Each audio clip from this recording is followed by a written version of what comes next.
Hi there everybody, thanks for checking out this video. I'm going to test 4 generic batteries and test them against a Ryobi genuine battery. First off, a little introduction to why I wanted to do this test. We ran a small construction business in Texas for over 10 years and all of my cordless tools were Ryobi.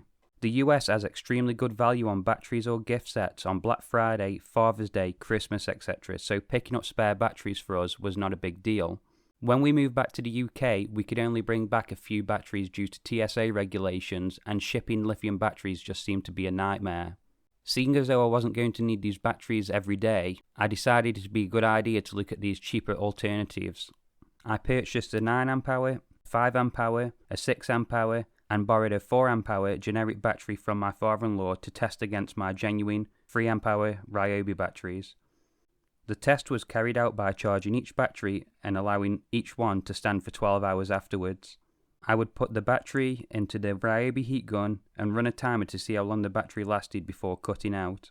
I then let the battery stand for 5 minutes and reinserted it to see if the heat gun would reactivate. If it did, I would resume the timer. After the test was complete, I would use a laser thermometer to check the temperature of the terminals on the battery to make sure that there was no excessive heat. So let's talk about the cost of these batteries. A Ryobi genuine 3Ah HP battery cost £79. The 4Ah that I purchased for my father-in-law cost £27. The 5Ah that I bought from eBay were £14 each based on a purchase of 2 for £28. The 6Ah cost £21 and the 9Ah HP cost the most at £40. When the new batteries were delivered, each one came with a half charge on the LED meter, except for the 5Ah batteries. They showed nothing on the meter and even showed 0 volts on my voltmeter. Concerned with this, I did place them in the charger and they did charge just fine, and they are still holding their charge over a month later. I am still, however, concerned a little with this, as I always thought that depleting lithium cells completely would damage them. After the tests were complete, I gathered up the data and found some interesting results. I couldn't believe that the cheapest £14 5Ah batteries had the best runtime of all. The battery terminals were all okay to touch after the test, but it is worth noting that the cheapest battery's terminals were almost 17 degrees Fahrenheit warmer than the Ryobi battery. The extra heat is no doubt attributed to cheaper materials being used or possibly thinner gauge metal conductors. Let's dismantle these battery packs and see what's going on inside. All of the battery packs themselves feel sturdy enough to do the job, although there's a definite difference in quality between the Ryobi batteries and the cheapos. You can definitely tell that the Ryobi has more circuitry going on the board and just feels overall better made.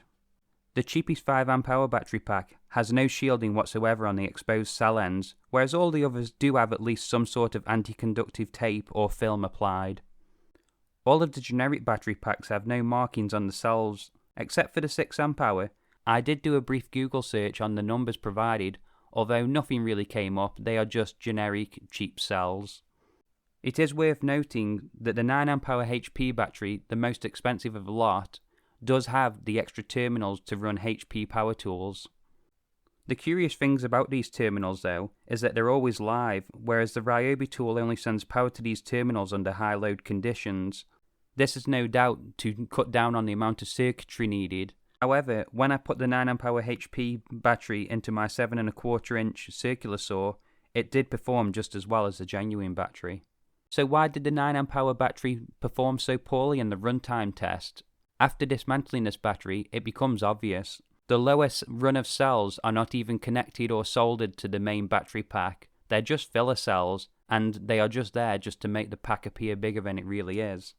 I did contact the eBay seller regarding this, and they did offer a refund and a brief explanation to why this had happened. So buyer beware on these larger packs. They're expensive really for what you're getting, and they are nowhere near the rated values. Let me know if you have one of these larger battery packs and all of the cells are soldered in there. It'd be interesting to find out. With the few genuine Ryobi batteries I brought back with me, and now these cheapo batteries, I'll have enough to do any project for myself. I did use the cheapo batteries on this trailer modification that I did recently, and they all held up fine. They took a charge, held a charge, and performed well. I can't really complain. I hope you found this useful, and if you've used these cheaper batteries, please let me know how you found them and how they've lasted long term.